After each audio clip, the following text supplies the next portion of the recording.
One story hyped up in the press has been German companies being coerced by the US government because of their business ties in Xinjiang. Volkswagen has thousands of cars stranded at US ports because of a small component that could come from Western China.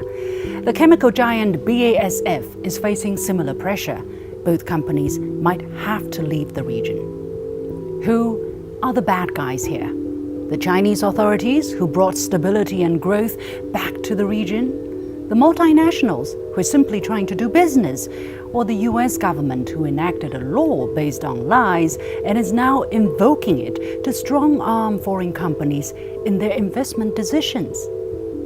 The so-called Uyghur Forced Labor Prevention Act perpetuates a fiction based on claims that have never been substantiated.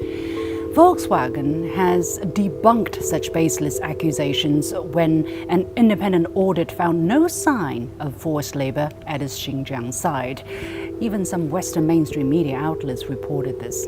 I call the act the Uyghur Forced Poverty Act.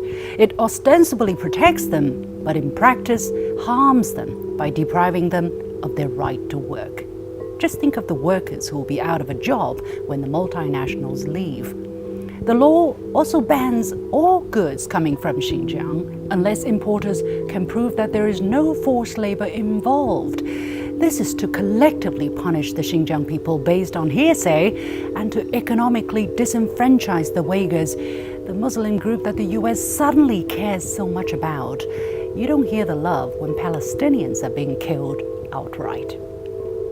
The US talks about competition with China. If these are the kind of rules that we need to play by, forget about it. China cannot play in a game where the US is the judge, jury, and executioner at the same time. There could be an endless stream of false accusations to kneecap China and scare away businesses, and there will be an endless line of useful idiots, to borrow the words of Western politicians, who are willing to play a supporting role. The genocide lie has run out of steam, and the forced labor canard is dying too.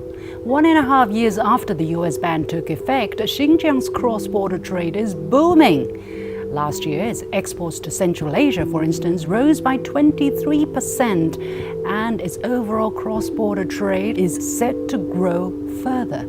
I personally witnessed huge wind turbines being transported through customs. The US is alone in trying to isolate Xinjiang. Now, the law may force some companies to leave Xinjiang, but it won't stop them from staying in China. The president and chairman of BASF Greater China, for instance, has just said China is the world's largest chemical market and the company will stay and grow its businesses here. And they're not the only ones. German direct investment in China reached a record high, and I repeat, a record high of 12 billion euros last year. They clearly see where the future is. If the US insists on sitting in the rabbit hole, enjoy it.